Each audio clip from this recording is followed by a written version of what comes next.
It is weird. G'day, Stu here from UAVfutures and welcome back to another Sunday question and answer video.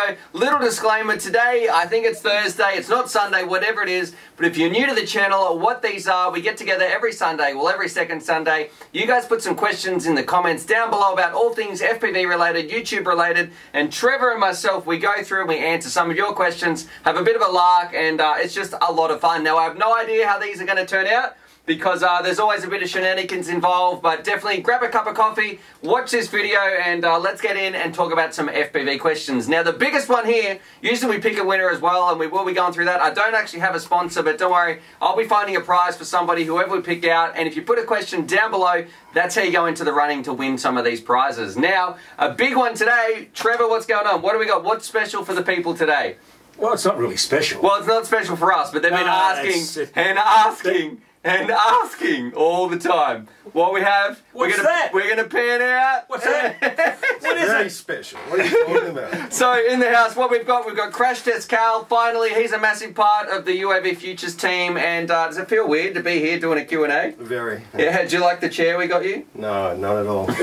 Didn't you pan out first so we can actually see? Yeah, no, I'm pan out. I was going to crop it. See, that's with the magic of editing now, but I'll crop it out and then zoom. It's very symbolic. So yeah. Do you feel like you just a learner? Yeah, I do. I feel like I'm inferior. That's good that you say that, Cal, because look, we've got you I've got something for you here. Oh my god. So this is just to help a little bit. Here you go, mate.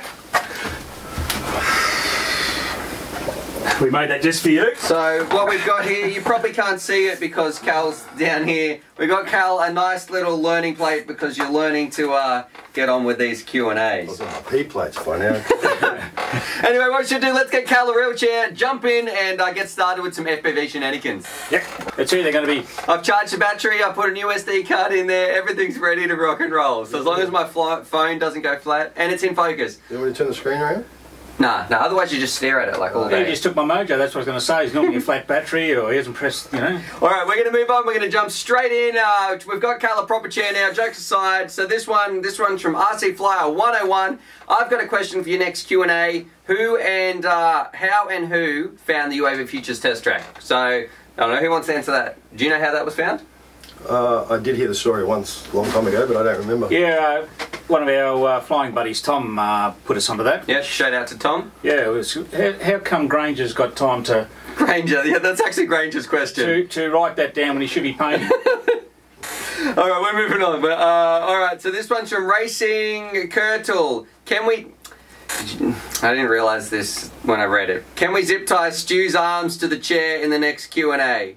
Yes. No. Yeah. Absolutely. Echo B, FPV. Possible first. Really doesn't matter. Merry Christmas, Stu and Trev. That was the best Q&A so far. Well, I'm really glad you enjoyed that. My question is, have both of you got tiny whoops for the new track? And if so, which ones? So, Trev, what do you like? We've been working... What's the name of that track? You had a good name for it? It's called The Pit. Yep. Definitely go check out Trevor's channel, you know, all that sort of stuff. But we have you got... What sort of micros are you getting into flying? To fly around indoors? Well, I'm really enjoying the yeah, I think it's the ET100, the King Kong. Yep. It bounces off the walls really good and doesn't break, so and it's fast enough. Did you review that? Yeah, I did review. Alright, I'll put a link down below too to go watch that review. What about you, Cal? What are you getting ready? Because you want to come fly the Pit as well. What micros have you been getting? Look, I never really delved into micros before. I'm only just getting into it now. I've been looking at the full speed range of models. I've got the B66 on order at the moment, so that should arrive soon, and that should be a pretty good nippy little model around Trev's track. Yep. And I've also got a BAT 100, another full speed model, so we'll see how they go. I think I have the B6, here, this one. This is what I want to fly as well. We're going to be testing this out later today. We'll fly around. That is the B66 as well. So yeah, you bought one of those as well. Alrighty. So I'm going to be flying that B66. And I've also been flying my Armourer 67. I'll leave a link down below to that review as well. That's been a lot of fun. Anyway, also too, before we get started, we usually get about like 10,000, 20,000 views on this video. What we're going to do, I'm going to put a link up here to Grumpy Trev's channel, and Crash Test Carl's will be somewhere too, whether it'll be up here or in the description down below. If you're one of those people and you're not subscribed to their channel, give a massive shout out, a massive thanks to these two, because they're a huge part of UAVfutures right now. I'm going to say, go and sub to Trev's channel, go and sub to Cal's channel. And it's funny because on Trev's channel, he always says, Stu, look how many subscribers I got today, you know, and it'll be like 5 or 10. Sometimes when we do a Q&A, it might jump to like an extra 100 or 150. What I want to happen, this is a bit of a surprise for Trev, but I want to, we're going to make a bet. I will eat a Devon sandwich on the next Q&A, and I hate Devon, but I will eat a Devon sandwich if we can get a spike of 1,000 new subs on your channel before the next Q&A. So if we have 1 spike or 2 500 days, depending on how YouTube cuts it, we will, I'll eat a Devon sandwich. Will you eat a Devon sandwich? No way. Alright, no worries. So that's it. If we get 1,000 subs on Trev's channel, I'll eat a Dev sandwich in, yeah, but it's got to be in 1 day, 1 or 2 days. Alright. I want to see that. Yeah, alright. Devon's disgusting. I don't know how you eat it. Slices too. No, yeah. What about a slab of Devon? No, I'm not. It's a sandwich. It's got to be a sandwich. I'll put some pickle. Anyway, we're getting on. Hi guys, any chance for a wing review in the future? Yeah, I couldn't see why not. Yep. That's something I definitely want to do for UAVfutures 2018. I can't wait to get into wings, put some FPV on there. Shout out to our wing expert, Jono. Well, I should call him, like, everyone needs a nickname except I don't have one. But wing, FPV, Jono, something like that. But I'm going to be going out learning how to fly a wing from a total noob. What about you, Cal? Are you going to fly some wings? Well, I'll have a go if you've got one for me to have a go of, but other than that, I'm not ready to really delve right into it yet because, you know, I've got too much quad gear I've got to get through. You have like 5 builds at home ready to get through. Yeah. This one's from Next Gen FPV. There was an article that said the council was setting up 10 dedicated parks for drones. This is up in Brisbane. What are your thoughts on this? Will the parks get too overcrowded with people trying to fly, or do you think it's a good idea? Who wants to go first? Well, I reckon it's a odd idea. Yep. Councils actually get behind us. It's really, really good. And if they get overcrowded, well, maybe they'll allocate more. But if that's true, having 10 parks allocated FPV, it can't get any better than that. That is really, really good. What do you reckon, Cal? Do you reckon it'll get too overcrowded? No, if they've got enough parks, people will distribute themselves accordingly. I just think it's great that you've got some kind of government taking a nuanced approach to drone laws, which is great. What about if we just had 1 park here in our town? Well, would you go fly there? No, I wouldn't. Why not? If we had 10, yeah, that would be great. Okay. Because everyone would just converge on it and it wouldn't be much fun to fly with 20 odd people. It would be fun, you wouldn't get much stuff in. Well, exactly right. Yeah. I think it's a great idea, and whether you're flying or not, I think it'd be a great idea for people who want to get into the hobby. They might want to meet some new people. What better place, you know, to go down and meet some other like-minded pilots. So definitely, if the council up in Brizzy is getting onto it, massive shout out to those guys, because it's definitely something that the community, you know, something really positive for us rather than all that negative stuff we get in the media all the time. This one's from HD Hunter 3. How excited are you for the Armiton Rooster? Will you be doing a review soon? Woo! Trevor, are you excited?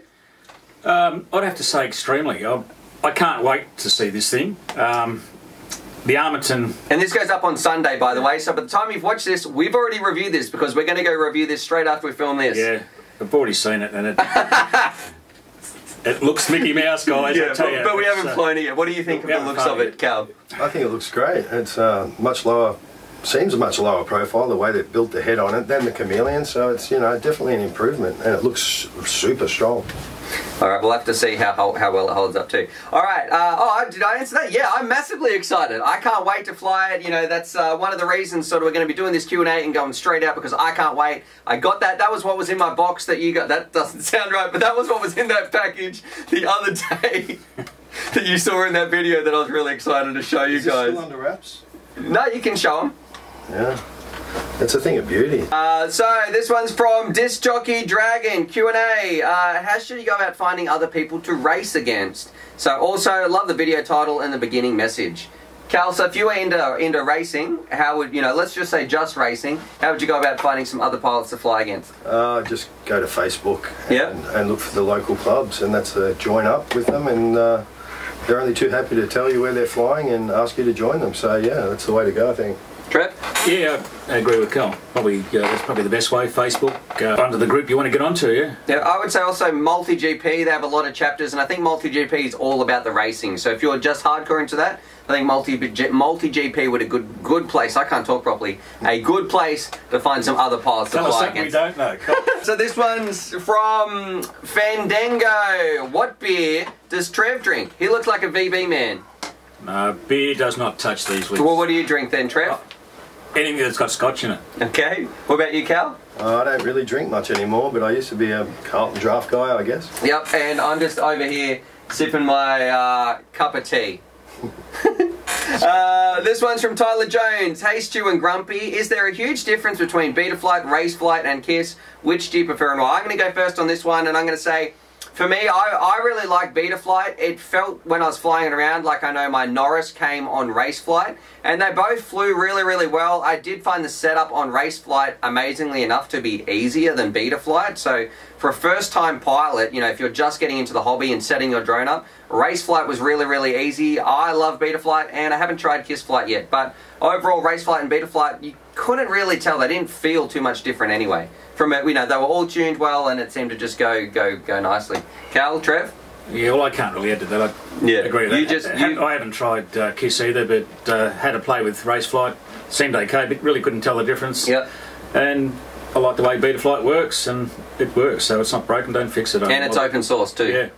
Yeah. Cal? Yeah, well, that's my theory too. If it's not broken, don't fix it. And I experimented with Raceflight a long time ago, I think about 8, 9, 10 months ago.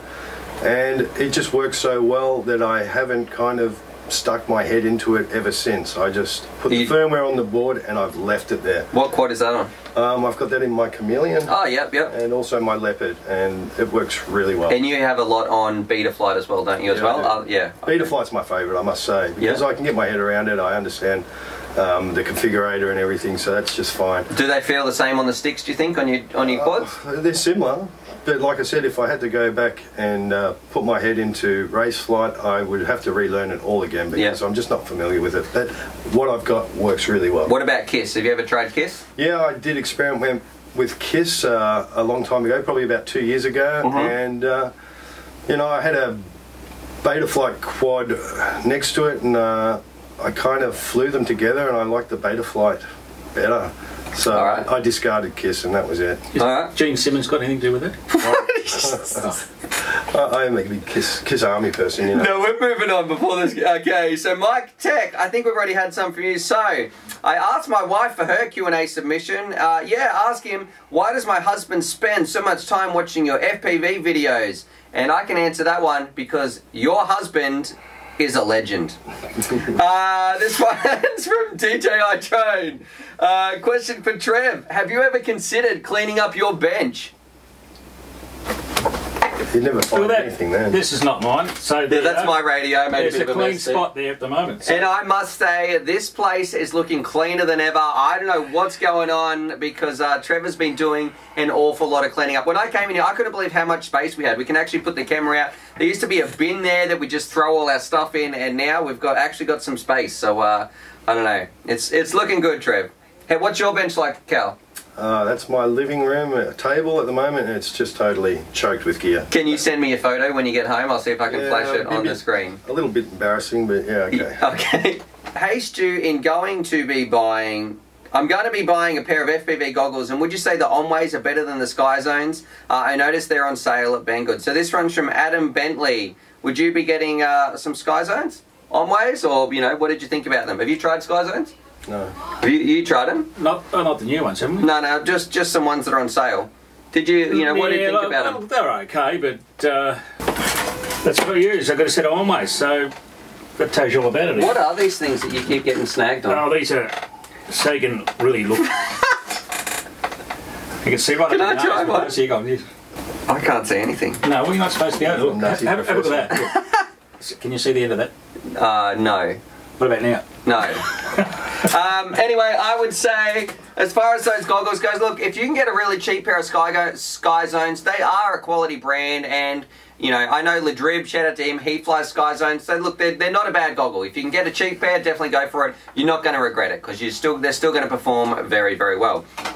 This one's from Running on Coal, and, that last one was from Adam Bentley. This one's from Running on Coal, And here's a stupid question. I'm not a Patreon supporter, so I'm not sure if you already do this or even if it's possible, but sometimes you give good reviews on a quad and then by the time I go and buy it, it's already sold out. Maybe you could try and give Patreon supporters advance notice if a piece of gear is a winner and it's in stock. And you know what? That's actually one of the things I do on my Patreon support. I think I changed some of the like rewards and tiers and those sorts of things. There is like a bit of a small mailing list. If there's some good stuff in, I do send that out to my Patreon supporters and let them know.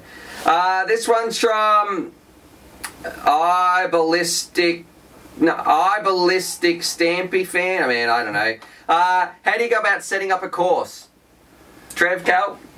We kind of answered this one before, but we'll briefly touch on it. Yeah, we normally walk it out first and then we fly it, if it's okay, or Cal and myself will go out there with a couple of gates and Stu will say, yeah, whack one there, and further up, whack one there, then we fly it, then we move a few gates every now and then and get it right. And I must say, Stu's really good at finding the lines in a track, so we just let him put the goggles on and shout out to us where micro adjustments need to go with the gates so we get the best lines. Thanks, guys. And he's too lazy to walk the track. That too. I must say, it does make a difference. If you're setting up a track, it really does pay to, just work a little bit to change some of those lines, because you'd be amazed at how much smoother and how much more flow you can have around a racetrack. It's so much more enjoyable. You can't just put a few gates here and there. Really spend a little bit of time having a look at those lines, and it's going to make the track a lot nicer to fly around.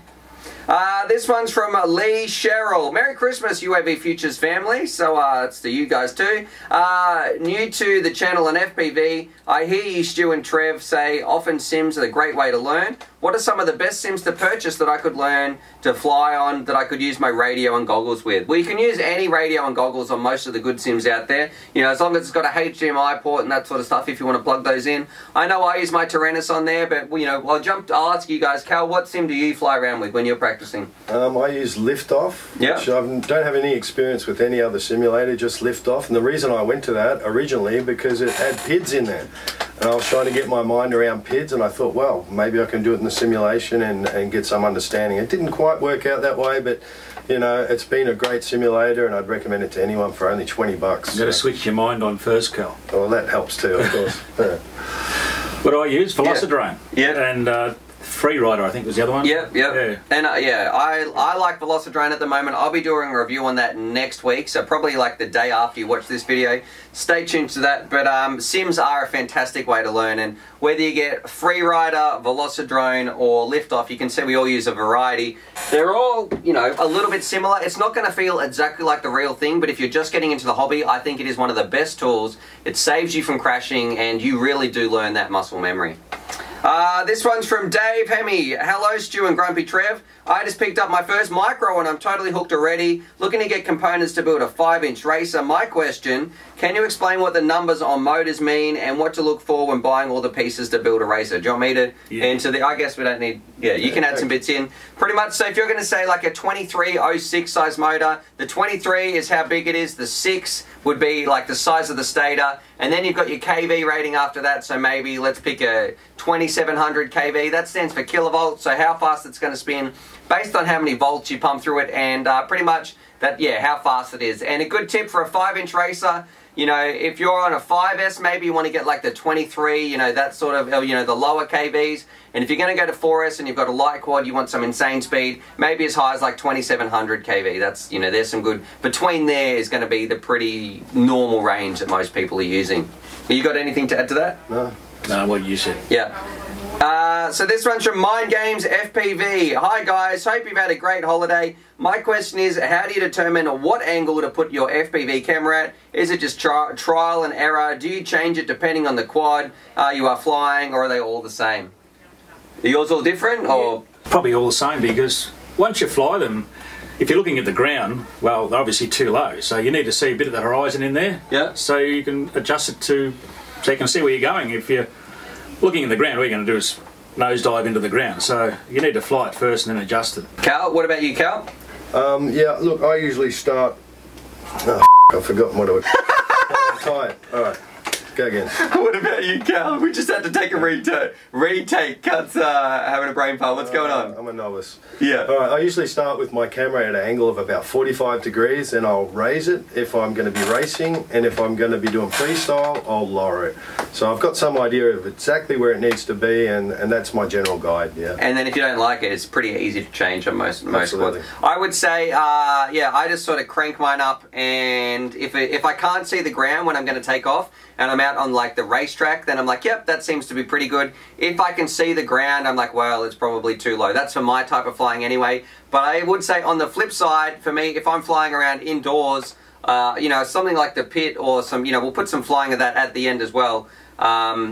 You don't want your camera angle very steep at all if you're just doing some little proximity flying, because you go way too fast and you're going to crash a lot of the time. This one's from Mike Rustilling.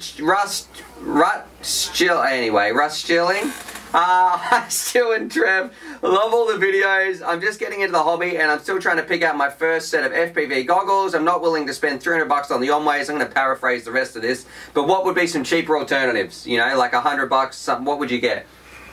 The Eachine EV800Ds, I think they were. It's a diversity box goggle that's split apart. You like those ones? Yeah, for a cheap goggle, under a couple of $100, I think that's probably the best thing you can get at the moment. Trev? Yeah, I've reviewed those. I reckon they're okay. So. Alright, I would say I would go the really cheap route and get the VR like 007 Pros. I'll link those down below as well as your ones, but I like the VR 007 Pros because they were really cheap and I thought they still worked well. So you're not going to be spending too much, and then when you're into the hobby a bit more, you can save up and get a pair of on-ways or something like that. Can I just make one observation? Especially with young people, box goggles are going to work really well. If you're an older gentleman like myself or Trev, you're going to have a hard time with box goggles generally. You're calling old. A young fellow like Trev, you're going to have trouble. So, you know, to spend a couple of $100 on a good set of goggles, if you're, you know, above 40 and you're using reading glasses, is a good thing. You'll probably have to do that. What was your first pair? What did you first start to fly with? The Quantum, what were the first big Quantum boxes? The wetsuit material on them and that. And then they did the V2s. Yeah. I think, maybe that was them. What about you, Trev? What did you first fly with? What was the first... I don't know, mate. No, the first protocol come out. Protocol? Oh, you know, the... We're going to leave Boss Cam. Okay, Boss Cam. Mate, you don't hear goggles. much of them anymore. No, I got a set of those goggles there somewhere in the abyss. They're only 4-channel or 6-channel or maybe 8-channel. Were they expensive? They were expensive and light leakage. They were all right. They were good. Must admit, the first time I used them, it sucked me right into FPV. Well, it did its job then. And then I got a better set later on, and like I said, they're somewhere, I don't know where they are now, but they did the job. Too easy. All right, this one's from Drone Flight Nation. I love what you're doing. My question is, for us newbies out, we're getting a lot of new questions actually, so if you're new to the channel, you know, thanks so much for subscribing, dropping those comments down below. Welcome to the hobby, it's an absolute blast. For newbies going out to the field first time, what's some flying etiquette? You know, the do's and don'ts to upset other people flying. Now, we sort of answered this in the last Q&A that we did, or the one maybe prior to that, but I guess what's 2 tips? We'll each pick 2 tips of something you can do if you're a new flyer going to the field to fly with some people. Well, I've actually got 2 tips. First tip is get another job to pay for the hobby. Yep. Okay. Well, what about when you go to the field? Don't plug in until you know you can plug in, because you can knock someone out of the sky. Yep. So that's one. Yeah. What's another tip? Someone's new. Someone's coming along. What do you want them to know when they say they're coming to fly with us? What do I want to know? Yeah. Like what's like some of the etiquette? Hi Stu, how are you? Yeah, we're moving. I'm just going to ask you, Cal. What's some etiquette things you'd like them to know, Cal? Look, it all depends who you're flying with. If you're flying with a fairly informal, small group, then, you know, you just need to have good communication, let everybody know, or find out what they're transmitting on, then let them know what you're transmitting on, and always let them know when you're about to plug in. If you're flying with a club, then walk up. There's usually a clipboard somewhere that outlines what frequency people are flying on, and then write yours down in there and go from there. So, all right. So you two are both saying be careful about plugging in because you don't want to mess someone's video feed. I'm going to say my big tip: go and help. You know, if you're there, get there a little bit early. Help set up. Stay and help pack up, because that makes a big difference. And one thing that I think is important for new pilots when they're going to fly with some experienced pilots, listen to what those experienced pilots say. So if you've got a question, actually listen to some of their real hands-on experience, because sometimes you can read some things online, and I've had it in the past where I'm trying to help someone, but they're so set on what they've read about PID tuning or something, you know, and they're only like a week into the hobby, but because they read it online, rather than, I've got some real world experience right here, I'm showing you the differences. So really listen to those pilots who've put a lot of time behind the sticks, because they've got a heap of wealth and knowledge to share. But isn't everything you read on the internet true? Yeah, everything. Yeah. And also, just be aware of safety as well. Yeah, if you're going to dash out and grab your crashed model, then let people know that you're going to do it and make sure they're good with it. All right. G'day, Stu and Trev. I've got a question for you guys. Stu, can you name one important thing you've learned from Trev? And have you learned anything from one important thing I've learned from Trev? Patience. Do you know what? You know how much time I spend editing out his pauses? So I've learned a lot of patience when it comes to editing your responses. And probably the big one, for me, it doesn't matter how old your friends are, and I'm saying this with respect, that we're such good mates now, we hang out all the time, you know, I'm pretty much over here almost every day, you'll be popping in for a cup or I'm over here, and same for you, Cal. Like, it doesn't matter where somebody's from or how old they are, you can still just get together and have a great time. So, yeah, and safety too, you taught me a lot about safety, so I am grateful for that, for your wisdom in that respect, Trev. So it got a bit soppy there in the end. Oh, yeah. What about you? What have you learned from either Cal or myself? All from you. We haven't been watching my videos then, that's why. That's it, that's Trevor's response. And I've learnt that you can teach an old dog new tricks. Yeah, that's a good one. Yeah. And Cal, what I've learned from you is, gee. There you go. Unappreciated. See, he's an arsehole, Cal, told you. Okay, what I've learned from Cal is that what have you taught me, Cal? I'm trying to say something here. I'm gonna just cut into when I've got it. I have learned. Back 5 minutes. Stop it! I can't think. I have learned. What have you learned from Cal? Well, you know why you can't think. Both your hands full. You can't talk. What have you learned from Cal? What have I learned from Cal? Okay, I've learned from Cal that sometimes it took a little bit for Cal to warm up behind the camera. He didn't want to get in front of it, and he wouldn't say too much. And then, you know, when you really get to know someone, they've actually got a lot of humour, even if they're a bit stern to start with. So that's what I would say. What have you learned from? There you go. I've answered. What have you learned from Cal? How to wear a helmet right. Yeah. Okay. You did put that buckle on, though. I never used to use that buckle. Well, there you go. Oh, and how to use a speed gun. Yeah. And True value here. How not to crash my quads and break them like other people do. So, you know, I've learned how to sometimes do that. Thank you. You could take some of those lessons, Trevor. How to use a camera. Yeah. Yeah. You know what? Cal is pretty good at the camera. Someone always forgets to push the record button or leave it on. Yeah, what about the time when he had to go back and get the camera? It was already going on his head. Oh, yeah, that's true. That's true. I live and learn. Okay, we're moving on. This one's from David Hubber. Hi, Stu and Trev. Hypothetically, let's say you plug your battery in and you see smoke coming out of your quad and maybe a really bright light, could be fire, on one of the boards. What troubleshooting steps would you go through to figure out what part failed? The first thing I did was unplug the battery. Yep, that's important. Yeah. And or spit on it, and if you've got a full bladder, that could help too. Some kind of way to extinguish a fire. Right. I'm just looking for... What I would say is the first thing, you know, if something's on fire and you're going to be troubleshooting, unplug the battery like Trevor says, but I would say make sure it's not a Fury Bee fire dancer, because that's probably your biggest point. That's probably why it's on fire. And if you want to go through troubleshooting, Trevor's going to talk about this. I'll let you talk about that in a bit, but I would say check all your solder joints, use your multimeter to make sure there's no shorts, because that's probably what it is. You're probably getting a short circuit. Trev, what have you got there? Explain to the viewers what that is. This will save you a lot of smoke. Plug this into your battery, plug it into your quad. So we call it a smoke stopper, Yeah, for smoke those stopper, people who Trevor hasn't and, explained it very well to. Just look up smoke stopper. They're very easy to make. You can buy them as well. That will save you a lot of heartache. If you've got a short, it's going to light the bulb up and let you know. If it doesn't light up, you're good to go. That's a good thing. Do you use that every time though? Yep. Every time do you have one? every time I build a new quad, I use that. I would say they're more important for new pilots, but I guess I don't use one at all anymore. Only if it's really sketchy, I will think, oh, I'm not sure how this one's going to go. Most of the time, I'll just plug it in. I'm happy with my building abilities. But if I was a new pilot and I wasn't sure, I would say a smoke stopper. Definitely go check them out. They're a good tool to have anyway. And shout out to Tupac Perry because he built me mine and sent that over. So have you ever plugged in a new quad and just watched it burn? Yeah, I've watched Trevor's one last week. Well, there you go. That was the fire dance. Yeah. Mark Volney, hey Stu, GT and CTC, love your work. I've been watching for ages and I'm slowly getting my skills up and building drones, but I feel like I can do more than that. I just don't know what. I'm no YouTuber, but can you think of other ways people like me can help contribute to this sport or the hobby? So if you don't want to make YouTube videos, what are some other things people can do to help the hobby grow and share the message of FPV and fun? What would you say? I want to know how Cal got an extra letter in his name. CTC, Crash Test Cal. Yeah, well, I've only got 2. Oh, well, GT. That's enough. That sums you up, Trevor. Yeah. You got to earn it. Yeah.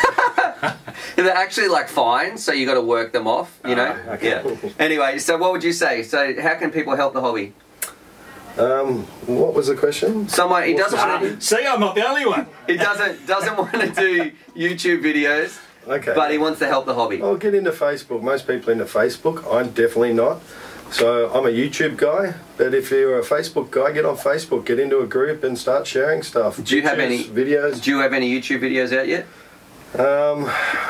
You said you were going to do a Betaflight one in January. Your Betaflight backpack. It is January. It's still January. All right, we'll see. What about you, Trev? So if you make YouTube videos, but if you weren't someone who wants to get in front of the camera, what's something else someone can... The battery? Yes, so the camera just stopped, but I would say, and we've pushed, oh, whatever. Is the mic on? Yes, the mic's on. So the camera's just stopped, but we've pushed play again, and we're back to recording. And as far as helping people into the hobby, if you're not into making YouTube videos, you can do things like I started on Reddit before I did YouTube. I wrote like a whole article, how to get into the hobby, toy drones to buy, sort of went through a big breakdown from toy drone up to sort of like a real FPV racer. And you could also just go out and meet people, show people in the park, be really enthusiastic and talk about the positive things that FPV can do. So just be an active member somewhere in this community. This community is really, really big. There's plenty of places and it just doesn't have to be just YouTube. So you can't shut him up, Cal.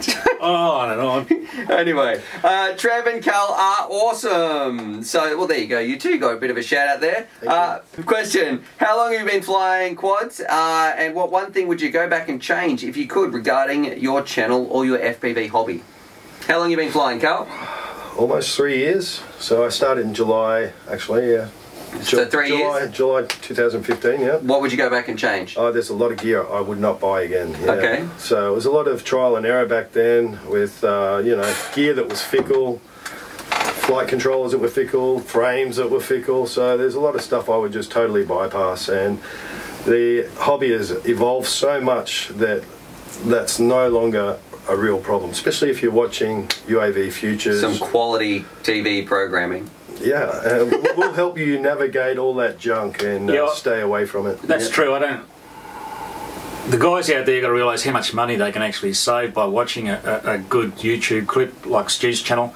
Or your channel. And I'm not just saying that because you get really good information and you don't buy shit. And we've spent a lot of money on a lot of crap. Yeah. And that's the thing I'd change because did buy, oh, that looks good, we'll buy that. And it just turns out to be just a pile of shit.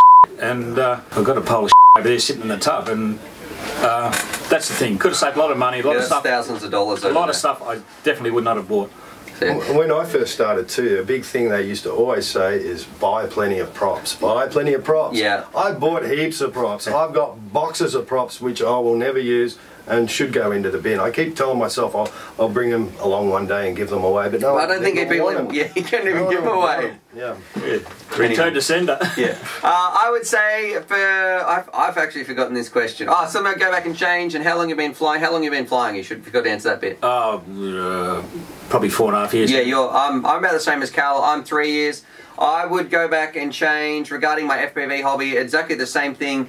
buying some spare parts of things that I never sort of used, or buying a big order, or you know, some motors or something like that that turned out to be rubbish just because I read the specs. I wish I watched some more hands-on videos and see it actually in the air before I pulled the pin and spent a lot of money, because it does hurt, and there's nothing worse than when you've got, it's not just on one quad, you've got like, you've bought a bit of a stockpile, and that really does suck. As far as what would I change regarding my channel or something like that, I'm not sure. I'm pretty happy with exactly how things are going and how organic it's been, and just like, you know, I wouldn't want it to be all professional at the start and those sorts of things. Not that it's professional now, but I've really enjoyed this learning experience and just sharing that with you guys. And we're just 3 guys sitting in a basement making a video. That doesn't sound good at all, but and just sharing that with you guys. You know, I still want it to be personal, and I don't know what I'm trying to say. I just The way Stewie's going, just rambles. He just lost. Go to the next question. No, I just want people to feel like they're in this room with us, you know, talking about quads with your mates, having fun. Anyway, rulers, a little bit late, but what was the most fun drone you've ever been able to rate and review? What's the most fun review you've been involved in, Trev? The fun drone review? Yeah. It had to be the Armiton Chameleon. Yeah. What did you like about that? That thing was the first time I actually flew a quad that was just did everything I needed it to do. It was so smooth, and it's really hard to explain. I mean, I was like a kid with a new toy when I flew that, and yeah, it really was a lot of fun. I still remember it today, and no wonder it got quad of the year. So yep. That's not a plug either. It was just such a great quad. I really did enjoy it. There wasn't a plug. Yeah. It's not a plug. Anyway, Cal?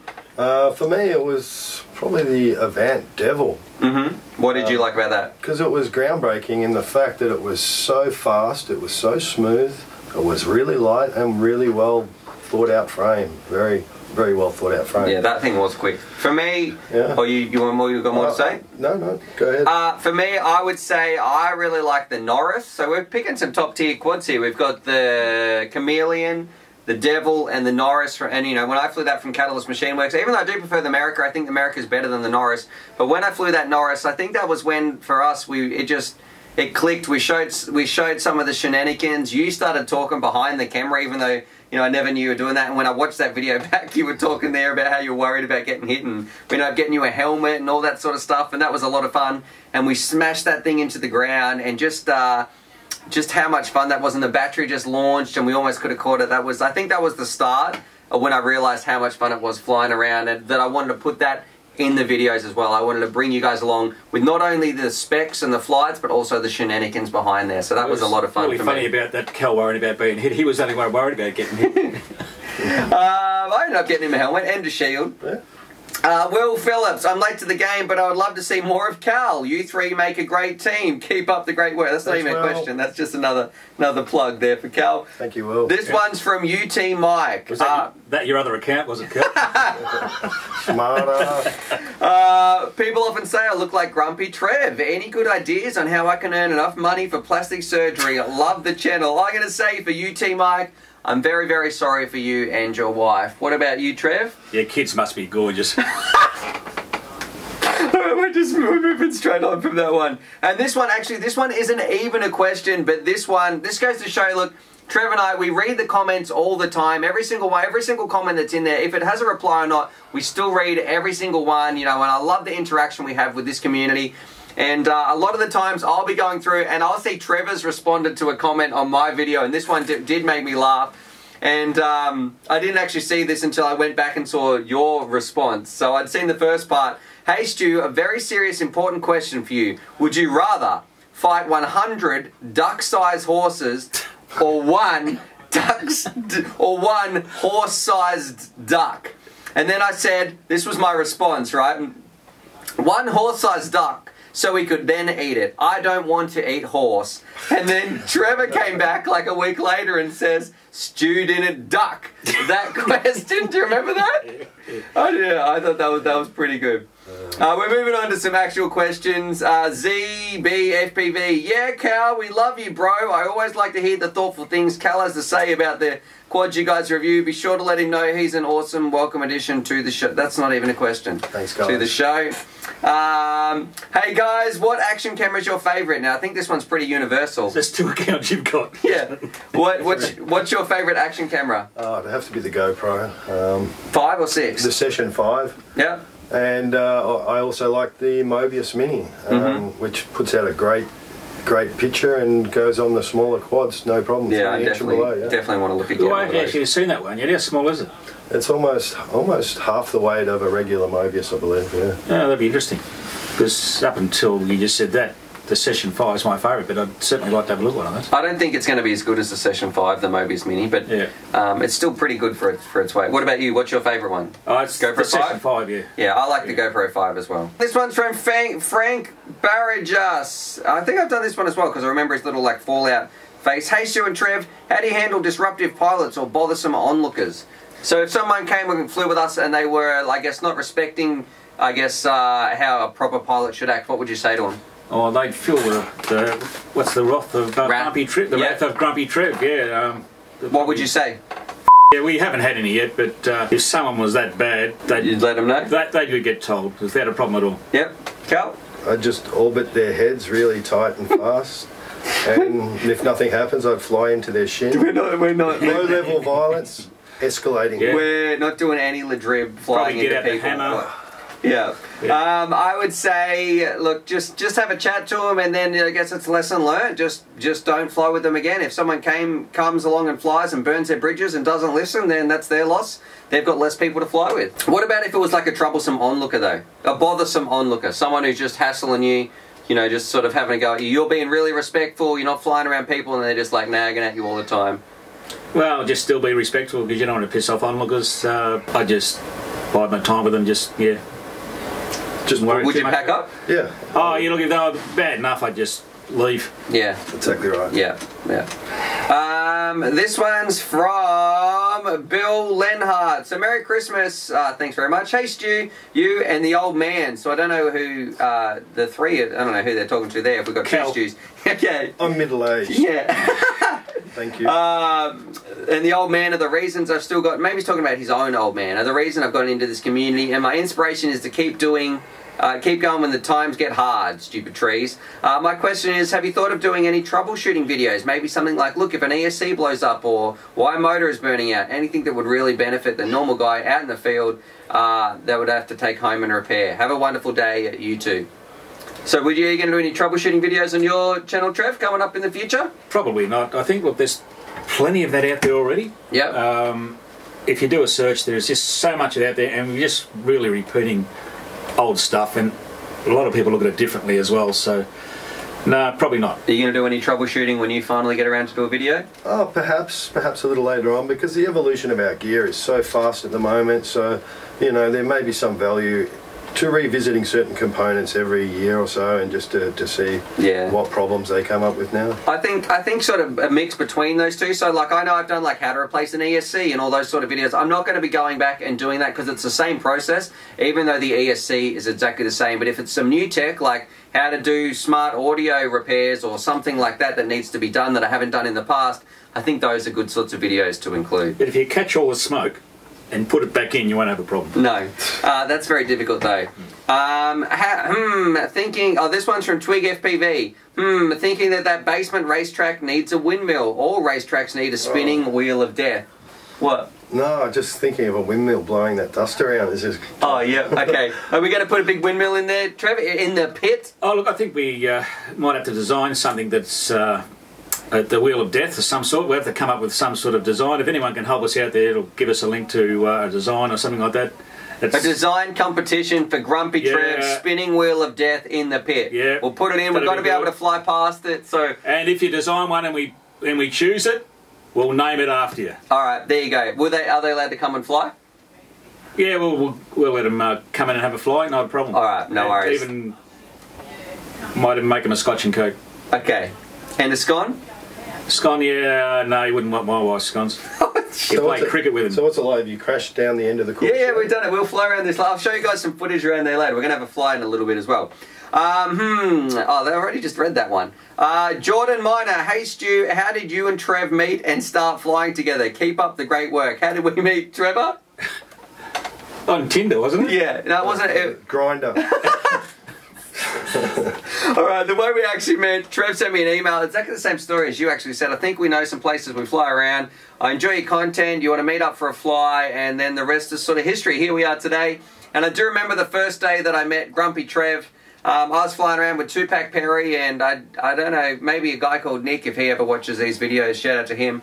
But we were flying around, and then I got your email, you came down, and Trev just sort of sat on the sidelines for a little while, you know, at his parked car while we were zipping around, very safety conscious.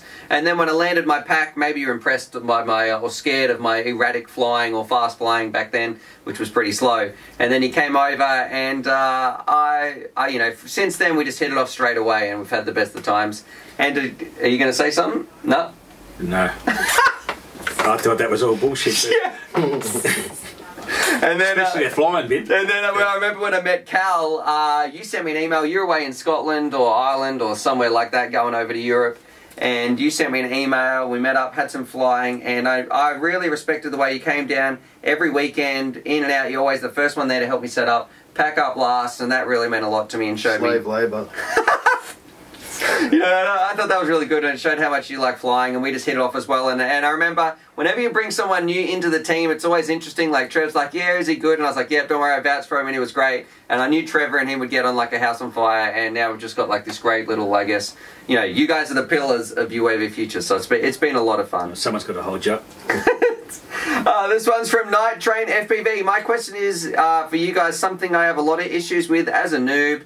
How do you guys fly with lots of people and not have video issues bleed all over? We only fly to a few of us, blah, blah, blah, blah, blah. Pretty much they're bleeding over each other's channels. So I'm going to flash a picture on the screen. It'll be somewhere over one of our faces or something. You know, it's probably a big chart. And those are the best 6 or 5 channels to use that get the least amount of bleed. So, you know, I don't know if they're legal or not in your country, you know, and you might not be able to use all of them. You might just have to pick a few, but, you know, legally.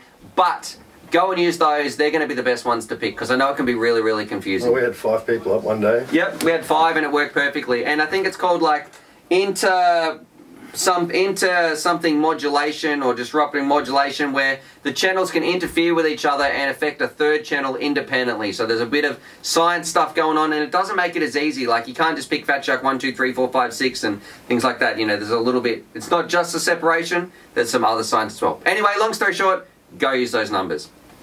Alright, so this one's from Nick Burns, and I want to give a special shout out to Nick Burns. Go and sub to his channel. He does some of the best micro reviews out there. You know, I think he's got about 7K subscribers or something like that. He's been around for a long time.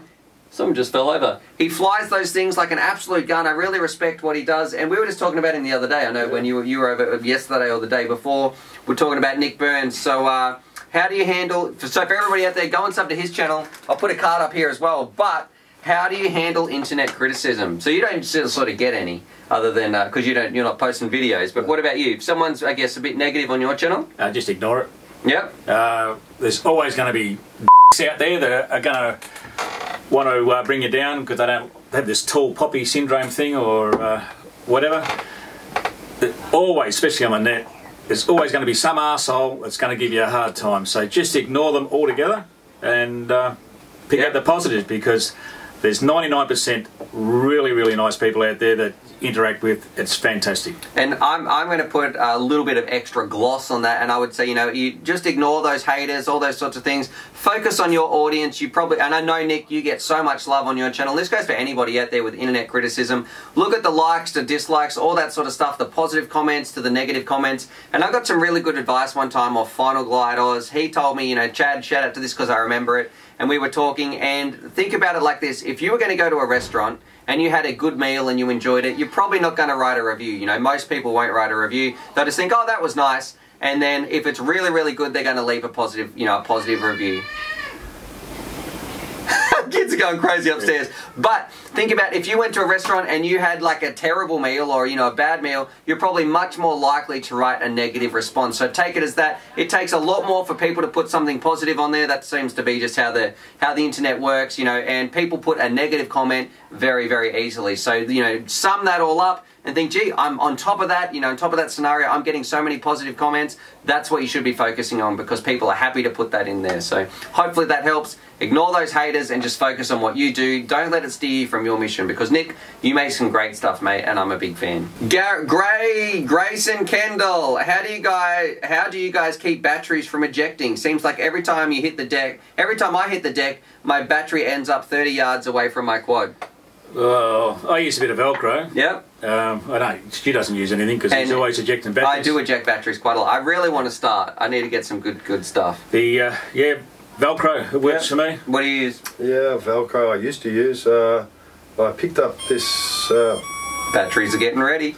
I picked up this battery pad that Joshua Barbwell recommended on his channel, and I got a 2mm version of it, and I just cut a slot of that out. It's like a gel pad. Yeah, you love that sticky stuff. on both sides. Protects your battery really well. I'll put a link down below to that. Okay. That as well. Yeah. All right. I'll call it Cal's battery pad from JB. This one, oh, we just read that one. Zacron22, do any of you have a favourite track? What would be your dream location to fly for you? Who wants to go first here? Sydney Harbour Bridge. Yep, if it was legal. If it was legal. Yep, you set a sick racetrack up there. Oh, I'd love to do the Grand Canyon, but I know you can't, but that'd be pretty awesome. Yep, and I think just to get some... I would love to like have a crazy big track, maybe like around some pyramids or something like that. Maybe like in...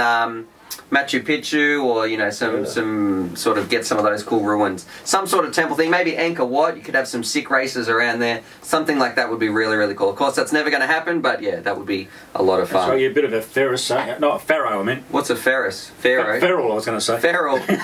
Actually, one of the best places to go would be where I work, which is on the docks. Big container yards, big ships, big cranes. That would be the best place. You go down to the docks all the time, do you? Yeah, too much. Isn't that one of the lift-off tracks as well? They have it at a dock? I haven't flown liftoff for quite some time, so I think there's one on Velocidrone as well. They've got like a dock to fly in. How much space should I look for to fly a racing drone? So let's pretend this is from Chris To. Let's pretend he just got a brand new racing drone. He wants to go out. He's not really too experienced. How much space does he need? Because obviously the better, more experienced you are, the more control you have, you can shrink that space down. But for a beginner pilot, what's like a recommended amount of space? I'll be looking at a soccer field or a football field. Yeah. A good size reserve, Yep. With no trees. To start with? Yeah. And no people, that's important. Yeah, that's the most important. Firo, we were just talking about Pharaohs. Firo 101, I want to see Crash Test Cal in a Class 3 PUBG helmet. Do you know what they're talking about? No.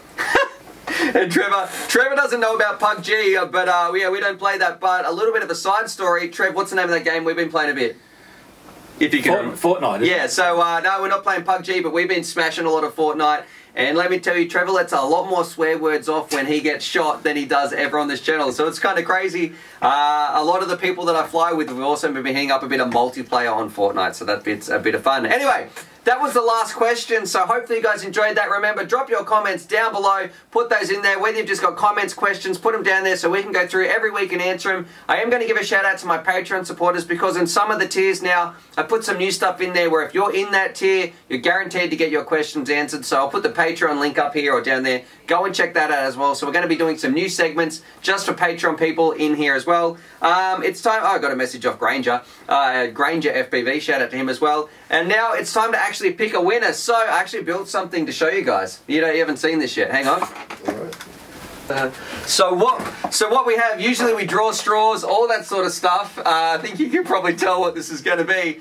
But we draw straws, pick a winner, whatever. We're not going to be doing that anymore because I've built this bad boy right here. Check this thing out. So this is where we're going to go through whoever this lands on. But we can't plug it in. Well, we stick a 5S on it or something. We could, maybe we could build that. I didn't have time to do that this morning, and it was actually kind of difficult to drill those holes out in the perfect space. But you got to admit, that's pretty good, right? That's probably your best build.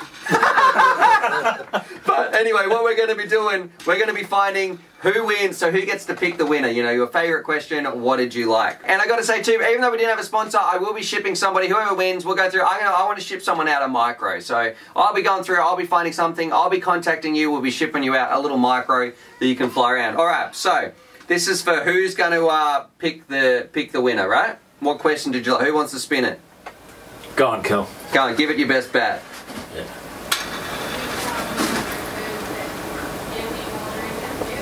Oh, that's rigged. Who's it on? Beautiful. Oh, yeah, that's just on Cal. So, Cal, what question do you want me, you know, what question did you want to pick? That was just on you. I've also done it too. Look, this just before we get started. Look, I felt pretty smart here. I divided Cal in half, so if Cal's not here for the Q&A, we can split it up still evenly. That's pretty good, right? That's pretty clever coming from you, actually. Yep. Anyway, alright, Cal? Still reckon a 5S battery better on them. Alright, I think it was a question, what would you do differently if you could go back in time and to the start of your hobby again? Alright. Something to that effect. Hang on, I'll find out who that is.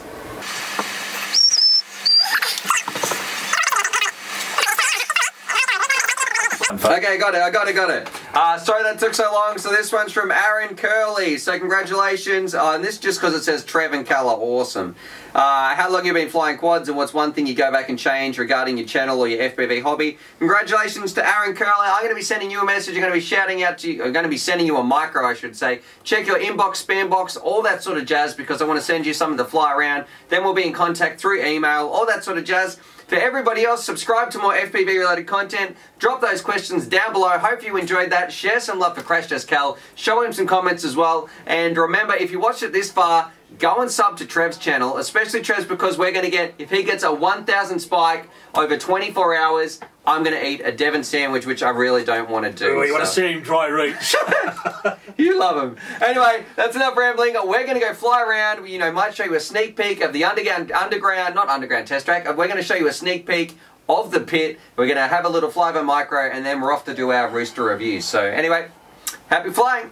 Oh, I also wanted, you never get, did I tell you what happened? You know how I don't like spiders, right? Yep. I told you this story. Maybe I told you this story. A spider, I'm going to put this at the end of the video, a spider actually crawled into my camera where the SD card slot goes. Did I tell you this? No. And died in there. Oh no. And now it sort of broke my camera. Like I had to scrape it all out, and it was all dead and dried, and like it won't read the SD card half the time. So that's an expense. They're out to get me, whether they want to bite me or not. So I don't know. That was a little bit annoying. Anyway, let's go have a fly. And for everybody else, happy flying. All right. You got anything to say? What was the question? Alright, you guys aren't going to sort of believe this. I know I whinge about spiders a lot, and especially the venomous ones, but what about the ones that over the Christmas break I left my SD card slot sort of opened on my camera, and a spider has decided to crawl in there and then die inside. So that part's a little bit annoying. I might actually have to get a new camera if I can't get it out of in there. It's all sort of mushed in, so that's not good either. There's a bit of his abdomen, and there's another bit of him.